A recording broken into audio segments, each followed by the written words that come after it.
You're listening to Reverie, True Crime, your gateway to the darkest corners of human nature, where we expose the hidden truths of human depravity. These harrowing stories serve as a sobering reminder to keep our senses keen and our awareness sharp, for predators lurk in unexpected places, patiently waiting and observing. Join us as we unravel mysteries, explore motives, and seek justice for victims as we bring awareness to these cases.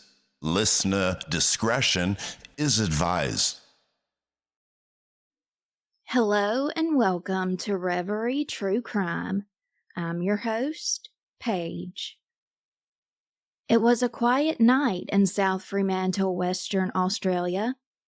A night that should have been like any other, but for 24-year-old David John Houston, it was the night his life would come to a brutal and senseless end. David was a father-to-be who had his whole life ahead of him. He had dreams, responsibilities, and a future he was looking forward to. But instead of preparing for the birth of his baby, he found himself trapped in a deadly situation. One fueled by drugs, violence, and an unthinkable level of cruelty. The crime was shocking. The details are even more disturbing. A group of young adults, high on drugs, made decisions that would forever change lives, including their own. And at the center of it all was David Houston, caught in the worst kind of nightmare. How did an innocent man become the target of such brutal violence?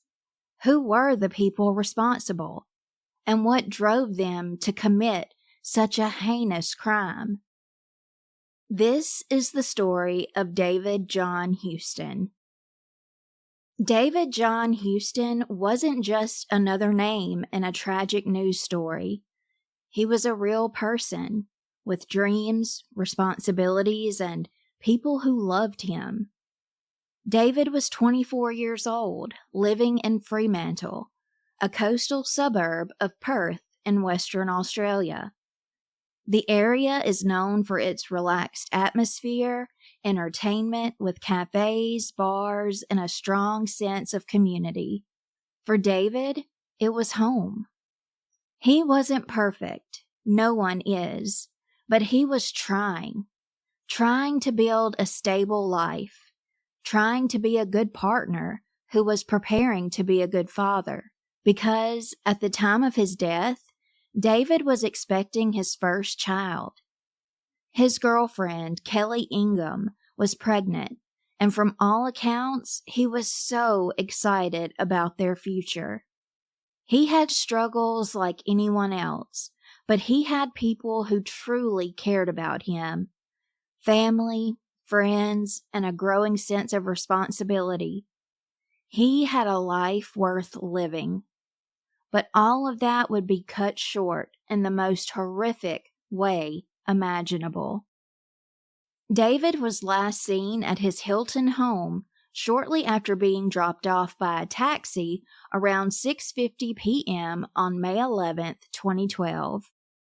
To understand how a night of chaos and violence unfolded, we need to take a closer look at the three people responsible for David Houston's death: Jonathan Robert Lee, Sam Jacob Walker, and Amanda Jane Kelly. At first glance, they weren't the type you'd expect to be involved in such brutality.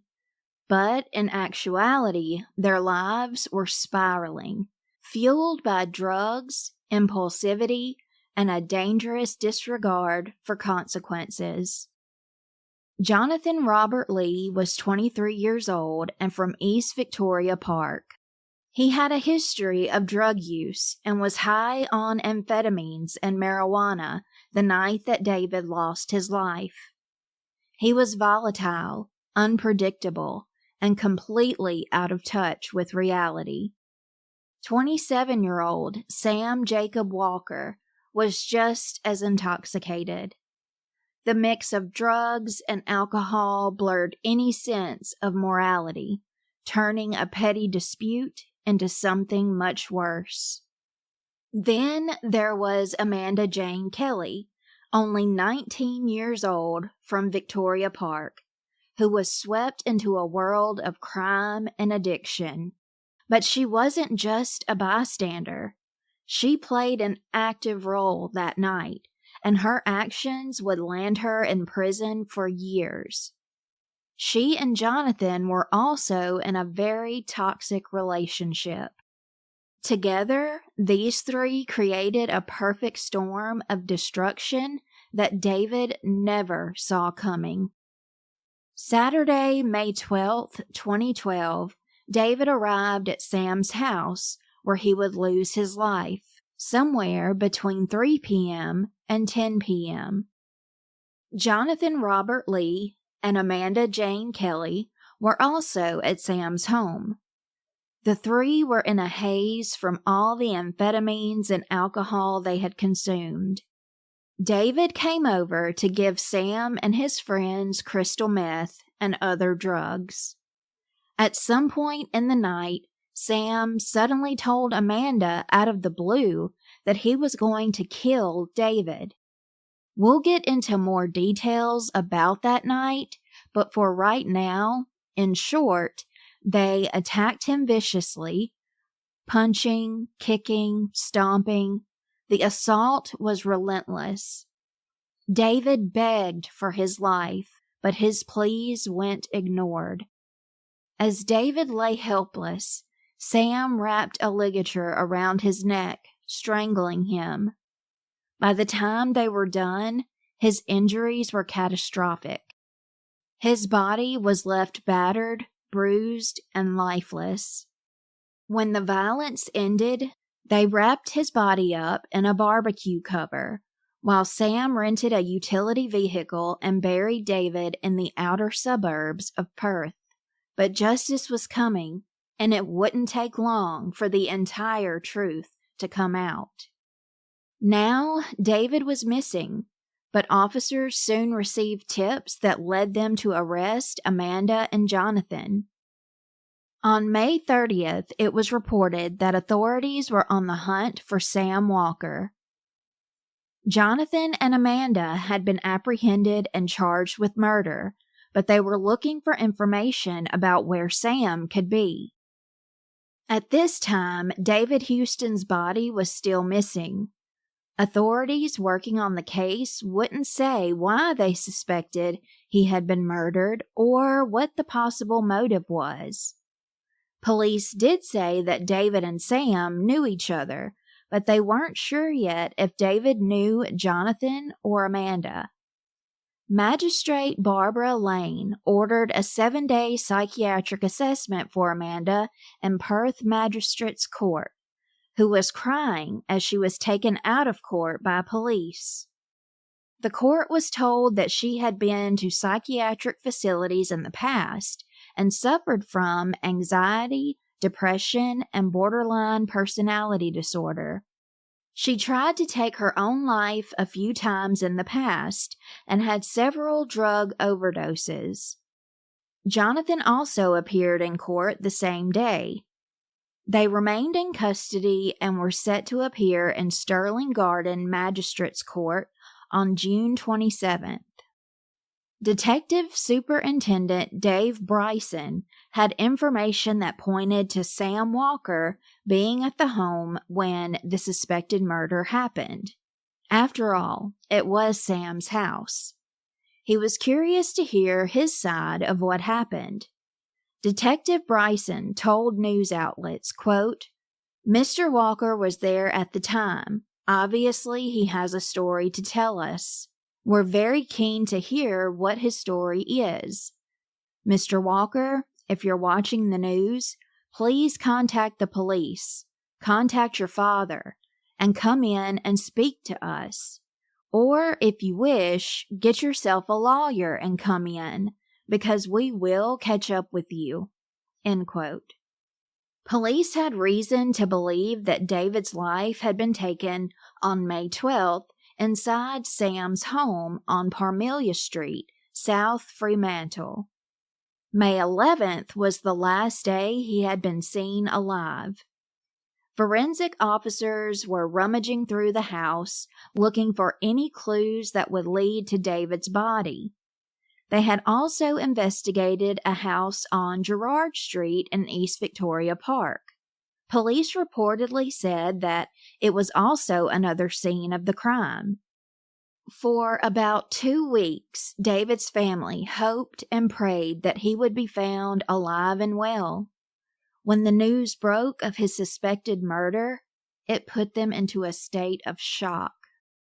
Major crime detectives finally found and arrested Sam Walker on Solomon Street in Fremantle and charged him with murder on Friday, June 1st, 2012.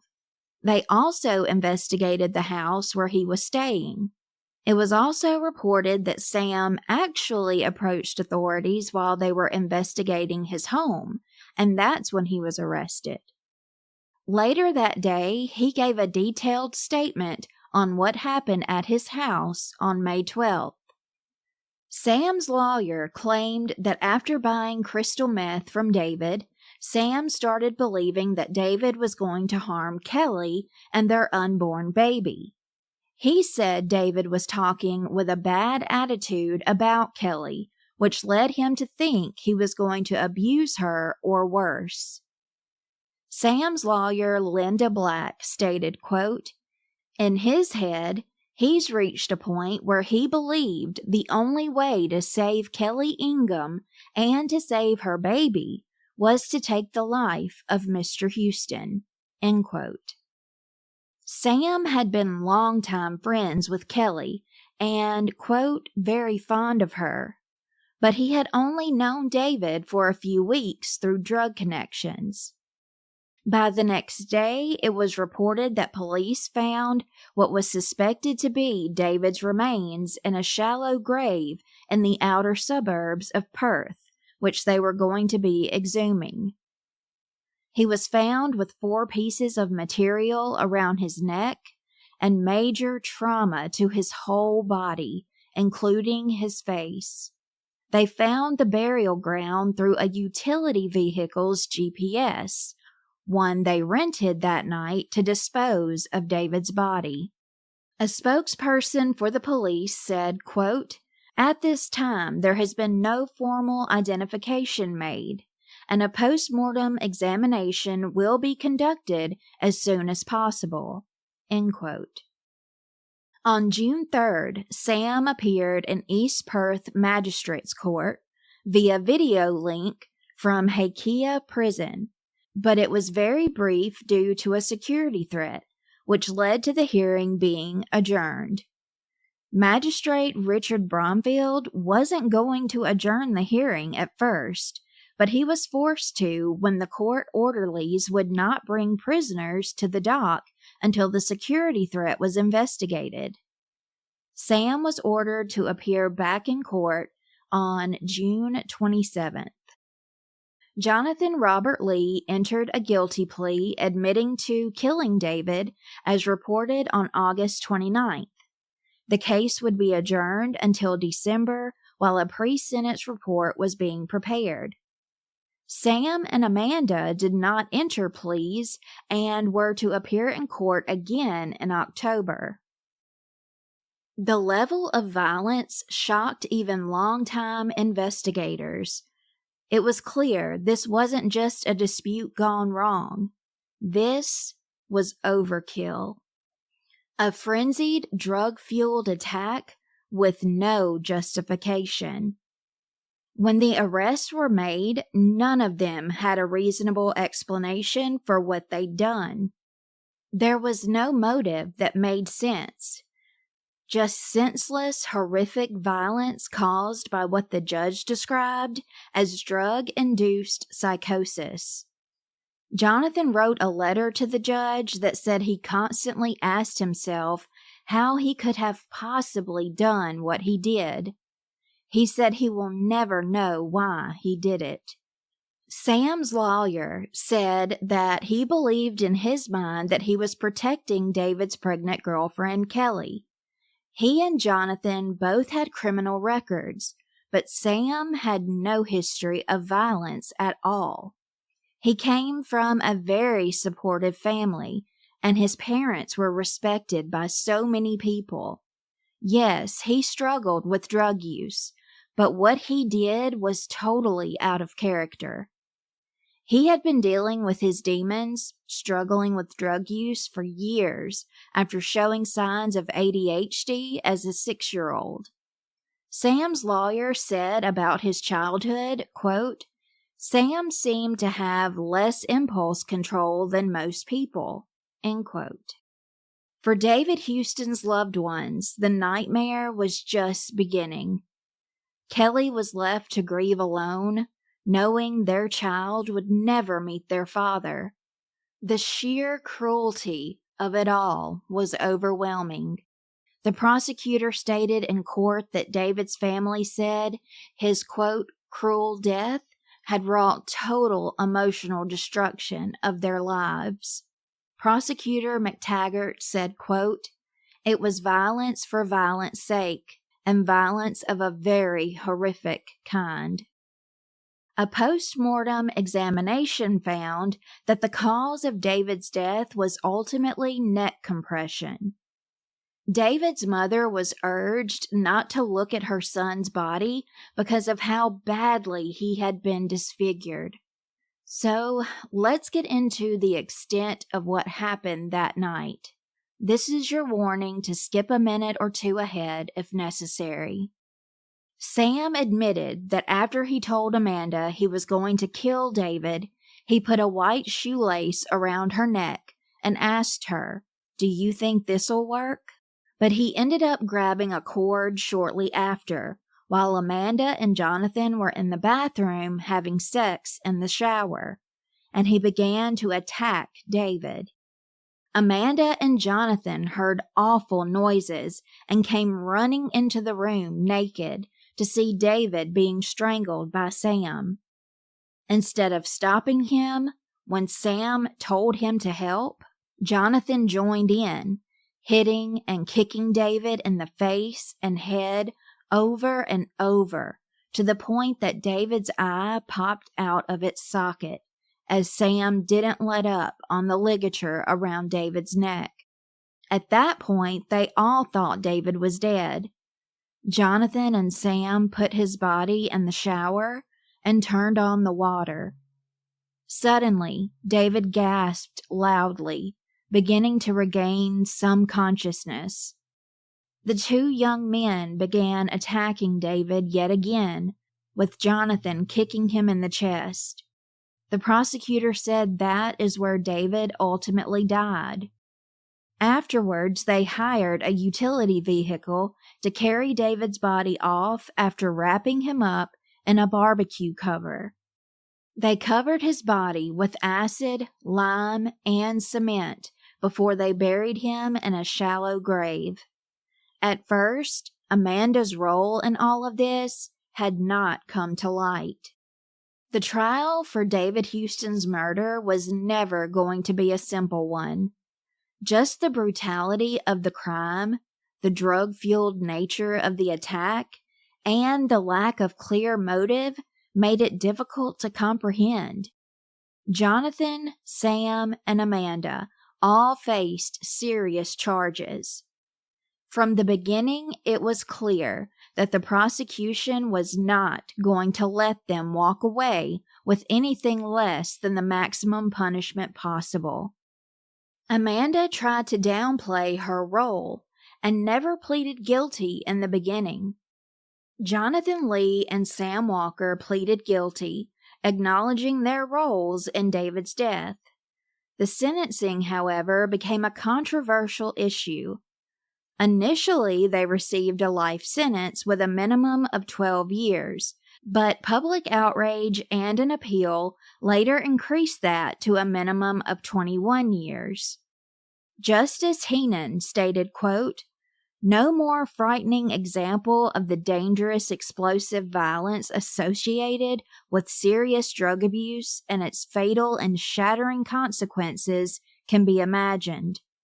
What more can possibly be said to bring home to people the irretrievable destruction, grief, and horror which looms over this form of lifestyle." End quote. Linda Black, Sam's attorney, said that to cope with all the guilt, he created another personality that he named Sniper. For David's loved ones, no sentence would ever be enough. His child would grow up without a father, and the scars left behind by that night would never truly heal. Nothing could undo what had been done. His life had been stolen in the most brutal way imaginable, and nothing, no courtroom ruling, no judge's decision, could bring him back. His girlfriend Kelly, who had their baby girl sometime before the December 19th sentencing, was left to raise their child alone, carrying the weight of knowing their little girl would never meet her father. She spoke of her devastation, of how David had been looking forward to becoming a dad. Now that future had been taken from them. Instead of preparing for a new chapter in their life, she was forced to grieve the man she loved, trying to make sense of a loss that would never make sense. Beyond the family, the case shook the Fremantle community. The brutality of David's murder forced people to face the gloomy underbelly of drug-fueled violence. It wasn't just a tragic crime, it was a wake-up call. What had happened to David could have happened to anyone. Even in prison, the consequences of that night were not over. Appeals were filed, sentences were debated, and the legal system continued to go back and forth with the punishment these three deserved. In the end, the court's decision to increase Jonathan and Sam's minimum sentences to 21 years sent a clear message. Justice would not and should not be lenient. But for everyone who loved David, justice could never truly be served. The people responsible for his death would one day walk free. David never got that chance. His loved ones will carry that pain for the rest of their lives. David's murder was a terrifying example of how fast violence can spiral beyond any control. A young father-to-be, full of life, was viciously taken from the world for no reason other than the senseless, drug-fueled rage of three people who showed no regard for human life. Kelly had to navigate her life as a single mom, raising a child who would only know their father through stories and photographs. David's family was left with a void that could never be filled, forced to relive the nightmare every time his name was mentioned in court. It wasn't until late January of 2013 that Amanda pleaded guilty to taking part in David's killing. She was supposed to be sentenced on April 5th, 2013, but during that time is when Sam and Jonathan's appeals were being fought, and the prosecution was seeking an increase in their minimum sentences. So as all of that was happening, the judge ruled to push Amanda's sentencing date forward until there had been a decision in the Court of Appeal for Sam and Jonathan. Amanda's attorney argued that she deserved a lesser sentence than life imprisonment, stating, quote, "She is in a manifestly different category from them," end quote. The constant fighting of appeals would stretch into October of 2013 when prosecutors finally won their appeal, which pushed Sam and Jonathan's minimum sentence before parole eligibility to 21 years. Appeal Court President Carmel McClure said in the judgment, quote, "The circumstances of the offending place it at the high end of the scale of seriousness of the offense of murder. The killing of the deceased was intentional, unprovoked, ferocious, and sustained, and merciless in its execution. It is further aggravated by the fact that the offense was committed in company against a defenseless, unsuspecting victim, and deliberate steps were taken to conceal the crime. Sam Walker's premeditation and the manner in which he disfigured and disposed of the body is also aggravating." End quote. The next month, Amanda would go to court to be sentenced. Her defense team told the court that she had, quote, "walked into a situation that she did not create and didn't play a huge role in the crime." She admitted to assisting in the strangulation before helping her boyfriend and Sam carry David's body. The court heard that when Amanda and Jonathan were in the shower together and heard the screams, she ran into the kitchen naked, joining in on the strangling, pulling at Sam's waist for allegedly 20 to 30 seconds to give Sam leverage to pull the ligature tighter before she started to beg and scream for them to make it all stop. She ran to the bathroom and vomited. Amanda later helped them carry his body and put it inside of the utility vehicle. However, she never attempted to help David or call the cops. The judge said, quote, "You did not disassociate yourself from this gross violence." End quote. The judge talked about how, yes, Amanda's upbringing had been sad and difficult. She had been using drugs since she was only 12 years old. From that point, she would also self-harm by cutting, battle depression, anxiety, borderline personality disorder, and get lost in her thoughts about death and suicide. Amanda was also said to have a dependent personality and became abnormally infatuated with her boyfriend, Jonathan, who was described as manipulative, domineering, and violent. The two happened to meet by chance on a train in 2012 when Amanda moved to the area to receive treatment at the Alma Street Clinic. From that moment on, she and Jonathan were connected at the hip, and she would do anything he asked or demanded. Her sister Alicia eventually said that Amanda had never used a lot of hard drugs before, not close to the amount she had the night of David's murder. She believes her sister was trying to keep up with Jonathan that night, who was used to taking speed, and a lot of it. Jonathan wrote to the court on behalf of Amanda, saying she actually did want to go to the police over what happened, but was told not to.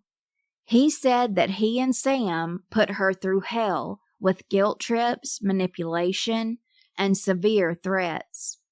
Jonathan would also constantly try to contact Amanda while in prison, but she refused to respond to him. Amanda was finally sentenced in December, a day before her 21st birthday, to life in prison with a 14-year minimum before she would be eligible for parole. Her first eligible release date will be sometime in 2026. Amanda's sister said, quote, "I know she prays for Mr. Houston every day. She regrets the night and what happened, and that David won't be with his family." End quote. Also, at Amanda's sentencing, victim impact statements were read. Kelly's was read and explained by Justice Michael Corby, who said, quote, "She cannot sleep or eat and cannot leave her house out of fear. She no longer trusts people and suffers from panic attacks. She has nightmares, has received counseling, and takes antidepressants. Her anxiety and fear contributed to a difficult pregnancy, which she was forced to endure without the deceased. She had been hospitalized as a result of her symptoms. She finds it incomprehensible that a young woman would be involved in such a shocking crime." End quote. David's mother, Nadine Delica's statement was read by the judge, saying, quote, "The deceased was her eldest child and fulfilled a father role in the family, as Miss Delica was a single parent for several years. She is frightened and feels unsafe. She worries about her daughters. She refers to the pain that everyone in David's family has felt and the loss that they have all suffered. It is a loss that will never be overcome." In March of 2015, Jonathan Lee got himself into more trouble, committing a brutal jailhouse assault on another inmate named Julio Cesar Gonzalez in Haquilla Prison. Jonathan used a knife which he had made to stab and slash Julio numerous times. Jonathan believed he was a snitch and decided to attack him outside of the education block. Perth's district court was told that after attacking Julio Gonzalez, Jonathan whipped out a shiv and began rapidly stabbing Julio on both sides of his face, slashing him across the left arm, stabbing his left hip area, and slashing him across the chest. The final injury was delivered to Julio's temple before Jonathan walked away and hid the knife under a treadmill in the prison gym. Judge Richard Keene said Jonathan had been going cold turkey from his addiction to drugs at the time of the vicious prison assault, but he also wanted to send a message to Julio Gonzalez and other inmates about snitching.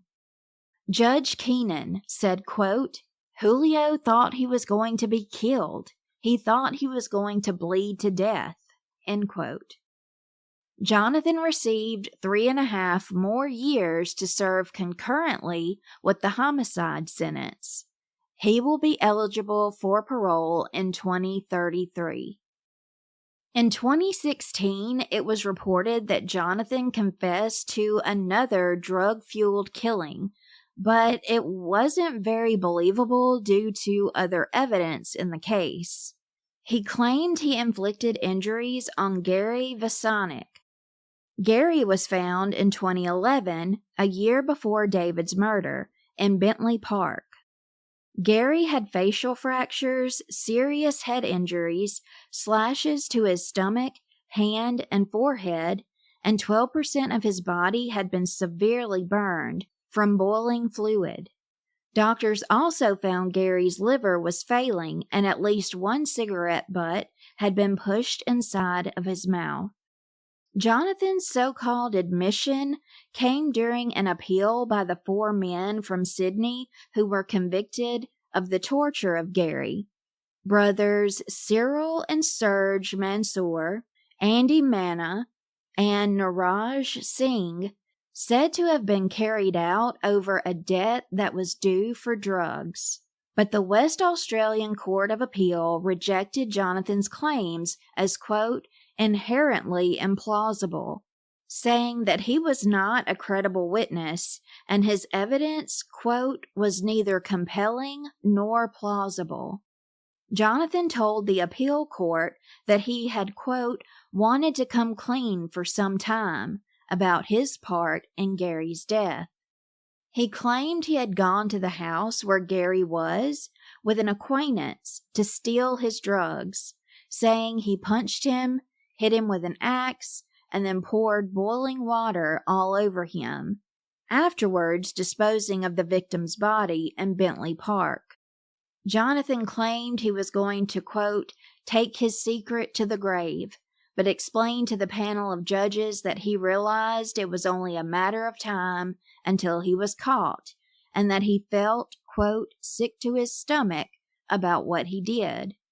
But in delivering their verdict, dismissing Jonathan's confession and the 4 men's appeal, Justice Stephen Hall said there was a strong suggestion that, quote, Jonathan Lee's evidence has been tailored in an attempt to accommodate some of the known objective facts, end quote. He went on to say that the evidence did not explain away the threatening text sent to the victim by Cyril Mansior days before the murder, and the fact that the four men traveled together to Perth on the day Gary was attacked. Jonathan's so-called confession just didn't add up. David John Houston's name may not make the headlines very much anymore, but his story will always be a reminder of the devastation that unchecked violence and addiction can bring. The people responsible may have been locked away, but the pain they caused will never be forgotten. Let's always remember and keep alive David John Houston's name. He mattered and always will. Thank you so much for listening to this episode. Stay tuned for a new one next week. Until then, my friends, stay safe and take care. Thank you for listening to this episode.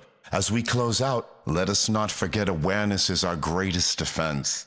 In a world that can be dark and grim, vigilance is our beacon of hope. When it comes to the cases we have explored together that have remained unsolved, if you happen to hold a piece of the puzzle, dare to step forward. As author Lois McMaster Bujold once said, the dead cannot cry out for justice. It is a duty of the living to do so for them. Until we reconvene, my friends, stay vigilant and stay informed.